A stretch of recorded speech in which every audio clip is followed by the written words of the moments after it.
चंडीगढ़ शहर के senior deputy mayor Jasvir Singh Bunty ने दिया बयान। म्यूनिसिपल कॉर्पोरेशन में आए 125 करोड़ गए कहां हैं? वरिष्ठ संवाददाता सुनील कुमार पांडे की रिपोर्ट।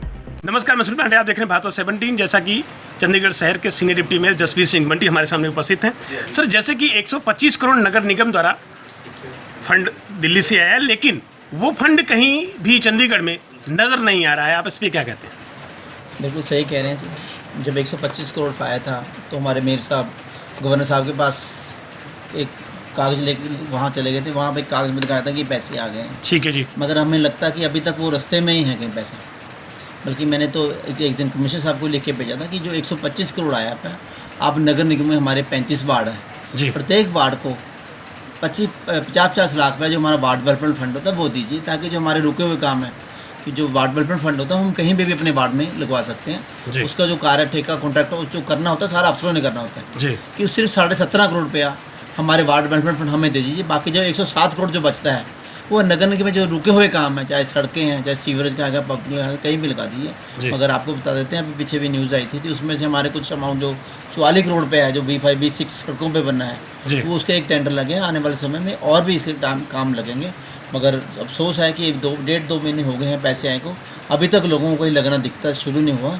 अब देखिए शहर में जगह जगह अभी भी गड्ढे हुए हैं। सर, मेयर इलेक्शन को मात्र 3 महीना रह गया, क्या 3 महीनों में 125 करोड़ वो लग जाएंगे या वो 125 करोड़ जाएंगे कहाँ पे? मैंने किसी से बड़े अफसर से बात करी थी। मैं कहा सर जो 125 करोड़ आया है आप उसमें से वो कहाँ लगा रहे हैं जी? तो अफसर साहब का बड़ा वो है, कहते हैं जो गरम गरम रोटी होती है जी, उस पर जगह हम देसी घी डालते हैं, स्वादिष्ट खुशबू तो बहुत आती है, जब रोटी पे डाल देते हैं वो पता नहीं कहाँ गायब होता है। वही साहब है कि देनदारी नगर निगम पे इतनी ज़्यादा बढ़ी हुई है। अभी कॉन्ट्रैक्टरों के पैसे पड़े हैं, तनख्वाहें पड़ी हुई हैं, बहुत ज़्यादा खर्चे हैं।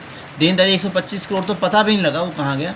मैंने फिर भी पहले उनसे प्रार्थना की थी जो 125 करोड़ में से कम जो 50-50 लाख है जो हमारा वार्ड डेवलपमेंट फंड हमें हर एक साल मिलता है, उसमें से 50-50 लाख हर एक वार्ड को दी जाए, ताकि जो काउंसलरों के पार्षदों के रुके हुए काम है वो हो। क्योंकि लोगों ने हमें चुन के भेजा, लोगों को उम्मीद है कि अगर पार्षद वहाँ जाके हमारी आवाज़ उठाएगा, जो हमारे वार्ड के रुके हुए काम है, चाहे खड्डों का काम है, चाहे हॉर्टिकल्चर का काम है, चाहे सीवरेज का, सड़कों का, जो भी काम है, अगर हमारे पास पैसा होगा तभी हम वार्ड को कुछ काम। सर, चंडीगढ़ नगर निगम घाटे में जा रही है। वहीं जब ऑनलाइन पार्किंग चल रही थी तो 7 करोड़ का घोटाला हुआ था, लेकिन आज ऑफलाइन पार्किंग हो रही है। कितना पैसा आ रहा है? उसके बाद में MC घाटे में क्यों जा रही है, क्या रीज़न है? अब देखिए पीछे 10-10 करोड़ के हमारे टेंडर होते थे, ठीक है, मगर 2 साल से हो गए अभी तक इन्होंने पार्किंग का टेंडर नहीं लगाया। हमारे जो अफसर हैं वही पार्किंग चला रहे हैं।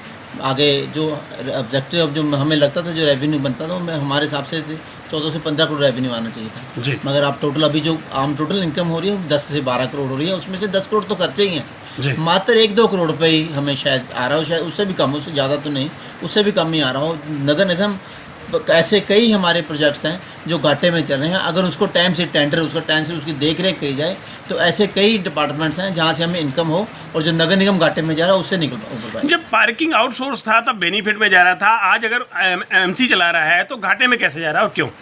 कई बस कहते हैं, आप देखिए कमिश्नर साहब ने भी अपने मुलाजमों को सस्पेंड किया था क्योंकि अफसरों की जो हमारे मुलाजिम हैं जो वहाँ पे काम करने वाले हैं बहुत बड़ी लापरवाही हो रही है।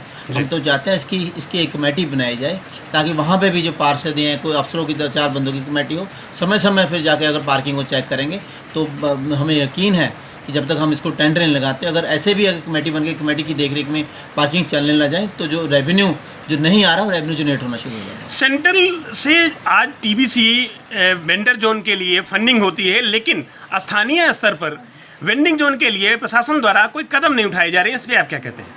बहुत ही बुरा हाल है। जो हमारी रीढ़ की हड्डी है, जो आम जनता है, जो वेंडर जिनको हमने दिए थे पहले, तो उसका जो सर्वे है वो ही ठीक नहीं हुआ था। ठीक है जी। जो सर्वे होता है वो 5 या 6 साल के बाद दोबारा सर्वे होता है। ठीक है सर। मगर ना कोई सर्वे हो रहा है, ना कोई TBC की मीटिंग हो रही है। आम जनता जो ज़रूरतमंद है, जो हमारे वेंडर्स भाई हैं, उनको आज आप समझे मिठी मौत दी जा रही है। ना उनसे कोई बातचीत कर रही है, ना उनको कोई सुविधाएं मिल रही हैं, ना उनका प्रॉपर उनसे देख रेख हो जाता है। उसके साथ इन्होंने जिनके कैंसल्स किए थे वो भी मेरे साहब के पास कई जो जिन्होंने C फॉर्म भर के तो रिप्लाई किया था कि हम फीस भर देते हैं, वो भी वैसे के अटके पड़े हैं। ऐसे मैंने आपको बताया कई प्रोजेक्ट्स हैं। अगर नगर निगम अच्छी तरह संज्ञान लें तो वो दिन दूर है कि नगर निगम बहुत ही अच्छी भारी इनकम में नगर निगम में आ जाएगी। मगर अगर प्रॉपर समय से काम करें तभी कुछ हो सकता है, नहीं तो वही दूध का दूध पानी का पानी वैसे ही चलता है। भातो 17 से बात करने का धन्यवाद सर। अरे मैं तो पहले नहीं आता, मैं करके भेज दूंगा। लेटेस्ट अपडेट पाने के लिए हमारे चैनल भारतवर्ष 17 को सब्सक्राइब करें, शेयर करें और बेल आइकन दबाना बिल्कुल ना भूलें।